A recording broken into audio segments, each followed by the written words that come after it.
Hello मित्रांनो, नमस्कार। अंधविश्वास का सच इस चैनल पर आप सभी का स्वागत है।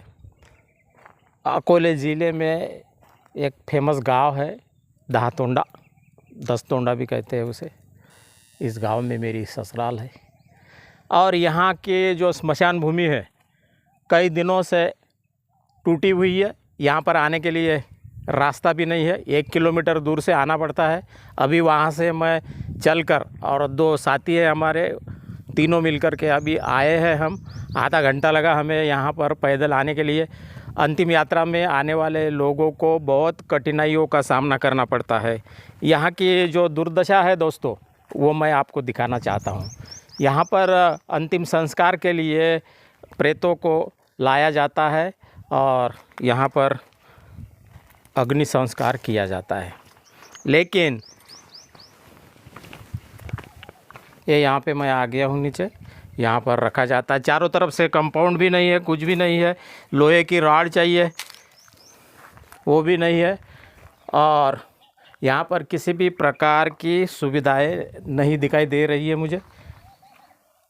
ऊपर दिखाता हूँ आपको, देखिए ऊपर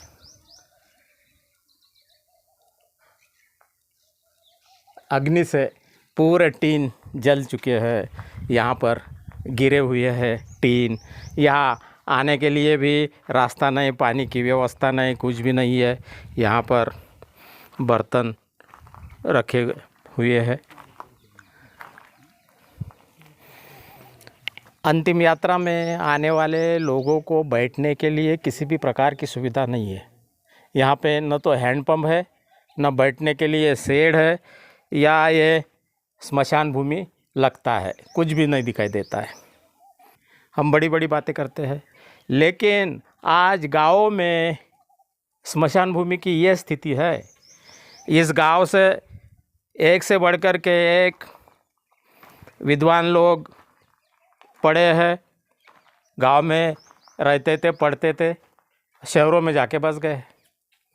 अंतिम यात्रा में वे आते हैं, या तो शादियों में आते हैं, अन्य कार्यक्रमों में आते हैं।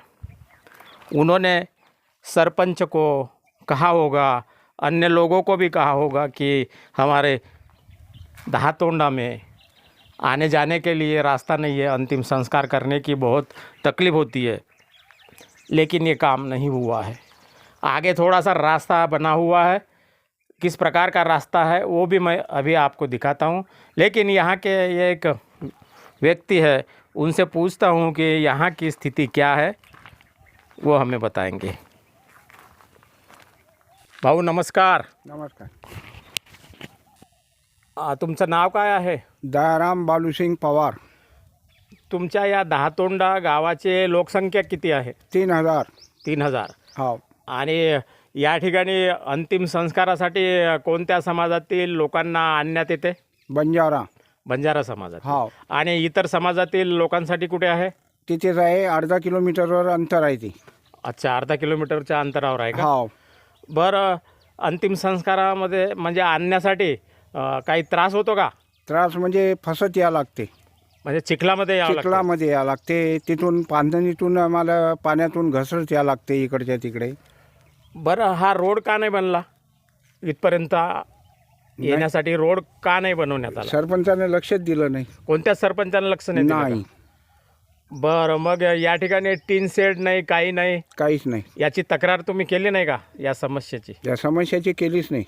केली नाही तक्रार, आणि त्यांनी पण याकडे लक्ष दिलं नाही? नाही, अजून नाही दिलं त्यांनी. बरं, तो जो रोड बनत आहे तिथला, तो कोणी बनवला? थोडासा उमेश चव्हाण सरपंच आता सरपंच सध्याचे, बस तेवढाच बनवला, बाकीचा? बस तेवढाच बनवला. बरं, इथं पाण्याची व्यवस्था नाही, काही नाही, मग लोक कसे काय बसतात? असेच बसून चालले जायचे.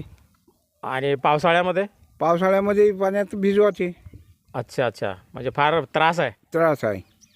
बरं, ठीक आहे. आपण आता तो रस्ता पाहू, जाण्या येण्याचा कसा काय रस्ता आहे तो पाहू आपण. आणि याच्यासाठी प्रयत्न कोणीच केला नाही का? नाही, कोणीच नाही केला? कोणीच नाही केला. ते तर म्हणतात केला म्हणून. नाही, कोणच नाही केला. आणि याला जे सुशिक्षित लोक आहे गावातील, ते काही लक्ष देतात का? लक्ष देत नाही. शहरात जाऊन बसले ते. शहरात जाऊन बसले इथं काही येत नाही, काही नाही, लग्न प्रसंगी मरणा येतात. धरणावर येतात, बस बस ते अर्ध्यातून जातात वापस, चिखल आहे म्हणून चिखल आहे म्हणून दुरूनच चालले जातात. चालले जातात.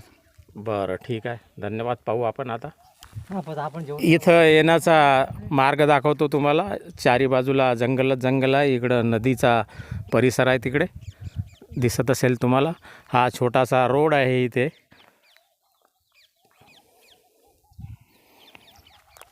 पुढचा रोड कसा बनला आहे, काय आहे ते दाखवतो.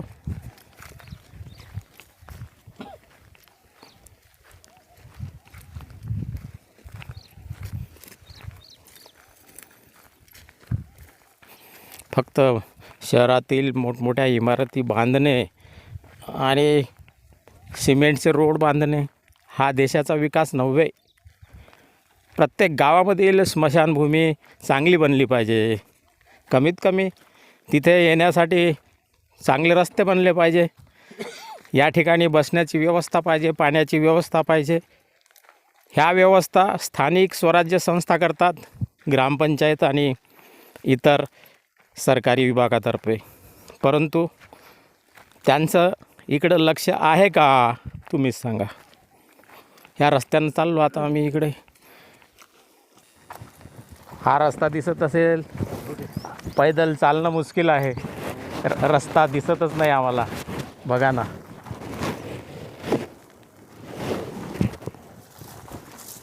रेताला घेऊन लोक कसे येत असतील. एकट्या माणसाला चालणं मुश्किल आहे, त्रासदायक आहे.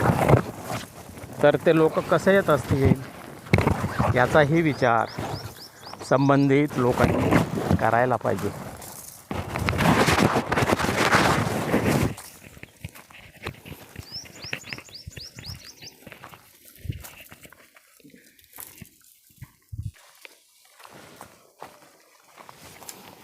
बांधण आहे. या रस्त्यानेच अंतिम यात्रेमध्ये लोक येतात. प्रेतालाही आणण्यात येते. सध्या चालणं मुश्किल आहे.